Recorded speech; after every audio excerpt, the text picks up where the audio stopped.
తెలంగాణ రాష్ట్రంలో నిన్నటి నుండి అసెంబ్లీ సమావేశాలు జరుగుతున్నాయి. అసెంబ్లీ సమావేశాలల్లో నిరుద్యోగుల గురించి ప్రతిపక్ష నాయకులు ఎవరైనా మాట్లాడతారా అని చెప్పేసి నిన్న నుండి నేను తీక్షణంగా అసెంబ్లీ సమావేశాలను చూస్తున్నా. అలానే వాళ్ళు ఇచ్చే ప్రతిపక్షాలు అసెంబ్లీలో లేవనెత్తే ప్రశ్నలకు అధికార పార్టీలో ఉన్న మంత్రులు మరి దానికి ఏమన్నా సమాధానం చెప్తారా అని కూడా చూసిన. మొత్తానికి తెలంగాణ రాష్ట్రంలో నిరుద్యోగ సోదరులు గత ఒక 8 నుండి 9 నెలల నుండి దగ్గర సంవత్సరం అవుతుంది. సంవత్సరం నుండి 2 లక్షల ఉద్యోగాల కోసం రోడ్లెక్కి నిరసనలు ధర్నాలు చేస్తూ ఉన్నారు. ప్రభుత్వంకి కనబడాలే, ప్రభుత్వంకి వినబడాలే మా నిరసన గలం అన్నట్టు కూడా చాలా పెద్ద ఎత్తున చేసినారు ప్రోగ్రామ్. ధర్నా చౌక్ దగ్గర, ఇందిరా పార్క్ దగ్గర చాలా దారుణంగా పెద్దగా చేసినారు. దాంట్లో మన నిరుద్యోగ సోదరులు చాలామంది పైన కేసులు అయినాయి, చాలామంది అరెస్ట్ లైన్లు, చాలామందికి కూడా కొద్దిగా ఎకనామికల్గా వాళ్ళు ఇబ్బందులు కూడా పడుతూ ఉన్నారు. ఎందుకంటే ఉద్యోగాల కోసం బుక్స్ చేత పట్టుకొని హైదరాబాద్కి వచ్చి అశోక్ నగర్లో, దిల్సుఖ్ నగర్లో చాలామంది ఎస్ఐ కానిస్టేబుల్ ఉద్యోగాల కోసం కావచ్చు, group 1, group 2, group 3, beat officer, ఇది ఉద్యోగం కోసం కావచ్చు కోచింగ్ తీసుకోవడానికి వచ్చిన వాళ్ళందరూ కూడా ప్రభుత్వం ఇచ్చిన హామీ పైన, ప్రభుత్వం ఏదైతే 2 లక్షల ఉద్యోగాలు ఇస్తానని చెప్పిందో ఆ మాటకు ఆశపడి చాలామంది నిరుద్యోగులు ఇంటి నుండి హైదరాబాదు పట్టణ బాట బట్టి వాడు ఖచ్చితంగా 2 లక్షల ఉద్యోగ నోటిఫికేషన్లు వేస్తే బతుకులు బాగుపడతాయి, ఉద్యోగాలు వస్తాయి, జీవితం చక్కబడతాయి అనుకుని ఆశపడిన వాళ్ళు ఎంతోమంది వచ్చారు. వాళ్ళందరికీ ఈ తెలంగాణ రాష్ట్రంలో రేవంత్ రెడ్డి ప్రభుత్వం పాలన ప్రభుత్వం ఏర్పడినప్పటి నుండి ఇంతవరకు కూడా వాళ్ళందరికీ కూడా మొండిచే ఏర్పడింది. అంటే నోటిఫికేషన్స్ రాలే. రేవంత్ రెడ్డి నేను ఇప్పటి వరకు 70,000 ఉద్యోగాలు ఇచ్చిన ప్రతి స్టేజ్ పైన దంచు కొడతా ఉంటాడు స్పీచ్. రేవంత్ రెడ్డి మాట విని అతని క్యాబినెట్ మినిస్టర్స్ కూడా అదే వంతు పాడుతూ ఉన్నారు, అదే తంతు పాడుతున్నారు. అదే విషయాన్ని నేను చాలాసార్లు మన వీడియోలో కూడా నేను చెప్పిన, రేవంత్ రెడ్డి ఇంతవరకు ఇచ్చిన పోస్టుల సంఖ్య 11,000 దాటది అని చెప్పేసి కూడా చాలాసార్లు మాట్లాడినా. అదే విషయం నిన్న రోజున కేటీఆర్ మాట్లాడారు. మీ ప్రజాప్రభుత్వం నిరుద్యోగులకు 2 లక్షల ఉద్యోగాలు ఇస్తారని చెప్పింది అధ్యక్ష. 2 లక్షల ఉద్యోగాలు ఇవ్వాలి. రేవంత్ రెడ్డి గారు ఇచ్చింది 11,000 ఉద్యోగాలు మాత్రమే. నేను అన్నీ కూడా చూసినాను, అన్నీ కూడా పరిశీలించినాను, వాళ్ళు ఇచ్చిన నోటిఫికేషన్స్ అన్నీ చదివినని చెప్పేసి పెద్ద మనిషి మాట్లాడారు. వీళ్ళు అధికారంలో ఉన్నప్పుడేమో నిరుద్యోగులకు ఒక్క నోటిఫికేషన్ ఇవ్వలేదు బీఆర్ఎస్ వాళ్ళు. అధికారం పోయిన తర్వాత రేవంత్ రెడ్డి అధికారంలోకి వచ్చిన తర్వాత, బీఆర్ఎస్ ప్రతిపక్షంలో పోయిన తర్వాత నిరుద్యోగులకు ఏదో మేలు చేయబోతున్నాం, నిరుద్యోగులకు ఏదో మేము సపోర్ట్ చేయబోతున్నాం అన్నట్టు ఒక వింత నాటకం ఆడుతున్నారు. 11,000 నోటిఫికేషన్లు ఏ డిపార్ట్మెంట్లో వచ్చినాయి అనేది కూడా కేటీఆర్కి తెలియదు. మన నిరుద్యోగ సోదరులకు ఉన్నంత పట్టు కేటీఆర్కి తెలియదు. కేటీఆర్ ఏంటంటే దీన్ని రాజకీయంగా తన మైలేజ్ పెంచుకునే ప్రయత్నం చేస్తాడు. దమ్ముంటే కేటీఆర్ మీ యొక్క ఎమ్మెల్సీ దాసో శ్రవణ్ కుమార్ మాట్లాడినట్టు కూడా నువ్వు మాట్లాడలే. దాసో శ్రవణ్ చాలా చక్కగా మాట్లాడాడు. అసెంబ్లీ మండలిలో చాలా గొప్పగా అద్భుతంగా నిరుద్యోగుల గురించి మాట్లాడిండు, చాలా ఫైర్గా మాట్లాడిండు. నాకు భలే నచ్చింది ఆయన మాట్లాడింది. అదే కేటీఆర్ అంటాడు మామూలుగా మాట్లాడాడు. సరే వీళ్ళిద్దరు మాట్లాడారు, చాలా సంతోషం నిరుద్యోగుల గురించి, ఓకే. కానీ నిరుద్యోగుల ఓట్లతో ఒకటి గెలిచిండు. నిరుద్యోగుల ఓట్లు అంటే అవి సాధారణంగా అందరికీ ఉండే జనరల్ ఓటు హక్కు కాదు.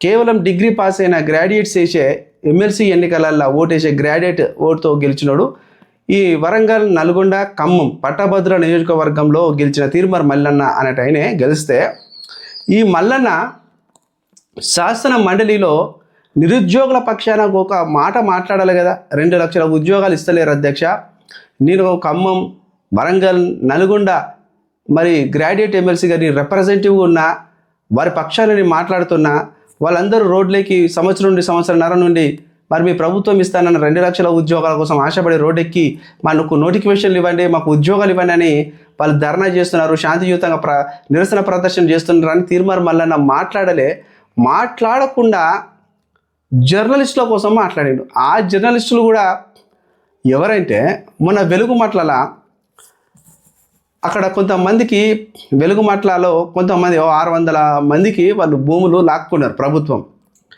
వాళ్ళని పరామర్శించడానికి వాళ్ళ ఛానల్లో కొద్దిగా వ్యూస్ రేటు పెంచుకోవడానికి ఈ యొక్క తొలి వెలుగు రగనటైన ఈ కాలేజ్ టీవీ అయినా వేరు. వీళ్ళ ప్రభుత్వం ఏం చేసిందంటే ఎవరు కూడా వెలుగుమట్లకు రాకండి, మేము వాళ్ళకి న్యాయం చేస్తున్నాము, వాళ్ళకు కూడా ఇందిరం ఇల్లులు ఇస్తున్నాము, మీరు వచ్చి ఇక్కడ హైరాణ హంగామా చేస్తే బాధితులు కొద్దిగా టెన్షన్ పడతారు, మాకు నిజంగానే వాళ్ళకి అన్యాయం జరిగిపోయిందని చెప్పేసి వాళ్ళు ఇంకా బాగా భయపడే ప్రయత్నం జరుగుతుంది, ల్యాండ్ ఆర్డర్ ఇష్యూ వస్తుంది అని చెప్పేసి ఈ తొలి వెలుగు రఘును కాలేజ్ టీవీ అయినా అరెస్ట్ చేస్తారు. అరెస్ట్ ఏం లేదు, ఇక పట్టుకోవచ్చి జీబులో కూర్చోబెడతారు, పెద్ద హైలైట్ ఏం లేదు. వీళ్ళిద్దరు గురించి అసెంబ్లీ మండలిలో మాట్లాడితే నాకెంత బాధ అనిపించింది అంటే మిత్రులారా, అరే వీళ్ళని ఉద్యమకారులా, ఉద్యమ వీరులా, వీరు తెలంగాణ కోసం ఏమైనా ఫైట్ చేసిన మొగోళ్ళ, వాళ్ళకు అసలు మన వరంగల్ నల్గొండ ఈ యొక్క కరీంనగర్ వరంగల్ నల్గొండ ఖమ్మంలో పట్టభద్రుల ఎమ్మెల్యేస్లో ఓటాను ఉన్నదా అలా ముఖాలకి? మరి వాళ్ళ కోసం మాట్లాడతాను. మరి నిరుద్యోగులు నిన్ను నమ్మే నీకు ఓట్లేసారు కదా, ఒక 4-5 లక్షల మంది నిరుద్యోగులు, వాళ్ళ గురించి మాట్లాడకుండా అధ్యక్ష నేను జర్నలిస్టు కుటుంబంలోకి వెళ్ళొచ్చిన జర్నలిస్ట్ కుటుంబం మీది, జర్నలిస్ట్ నీ కుటుంబం కావచ్చు, జర్నలిస్టులు అందరూ నీ కుటుంబం, ఓకే నువ్వు డెస్క్ జర్నలిస్టుల గురించి మాట్లాడినావు, ఫీల్డ్ జర్నలిస్టుల గురించి మాట్లాడ సంతోషం, జర్నలిస్టులు వాళ్ళ గురించి మాట్లాడ, వాళ్ళకి అక్రిడేషన్ గురించి మాట్లాడ సంతోషం, కానీ అందులోనే మన నిరుద్యోగుల గురించి కూడా మాట్లాడితే కొంత బాగుండేది కదా. మాట్లాడకుండా వీళ్ళ వెలుగు మాటలకు పోయిన వాళ్ళకు చిన్న చితక యూట్యూబర్ల పైన బాగా ఇబ్బంది పెడుతుంది ప్రభుత్వము, వాళ్ళని అడ్డుకుంటుందని ప్రభుత్వం అని నువ్వు ఇండైరెక్ట్గా వాళ్ళ గురించి మాట్లాడడం, నీకు ఓటేసిన నిరుద్యోగుల గురించి మాట్లాడకపోవడం ఒక ఇంత సిగ్గుచేటు నీది. నిన్ను తీసుకుపోయి కూర్చోబెడితే నీ సొంత కుంపటికి నువ్వు డ్రామాలు చేస్తున్నావు, రాజకీయాలు చేసుకుంటా. నిరుద్యోగులు బాధపడుతున్నారు, నేను చూసి సిగ్గుపడుతున్నారు. అదేవిధంగా పక్క రాష్ట్రాన్ని చూసినట్టయితే మిత్రులారా, అమరావతిలో రేపు ఉగాది పండుగ. ఉగాది రాయలసీమలో గొప్పగా జరుపుకుంటారు. ఉగాది అనేది రాయలసీమ పండుగ, అది సంప్రదాయం, అంటే తెలుగు రాష్ట్రంలో కూడా జరుపుకుంటారు, ప్రాధాన్యత ఎక్కువ అక్కడ ఉంది. ఉగాది పండుగ సందర్భంగా ఆంధ్రప్రదేశ్ రాష్ట్రంలో జాబ్ క్యాలెండర్ రేపు రిలీజ్ కాబోతుంది. ఆ జాబ్ క్యాలెండర్లో 10,000 పోస్టులతోని ఏ డిపార్ట్మెంట్లకు వెళ్ళి ఎన్ని ఖాళీలను భర్తీ చేయబోతున్నామని రేపు 10,000తోని జాబ్ క్యాలెండర్ రిలీజ్ చేయబోతుంది ఇక్కడ ఏపీ ప్రభుత్వం, చంద్రబాబు ప్రభుత్వం. లోకేష్ కూడా చెప్పిండు దానిపైన, ఏపీ సీఎం చంద్రబాబు నాయుడు గారి కుమారుడు లోకేష్ కూడా చెప్పిండు.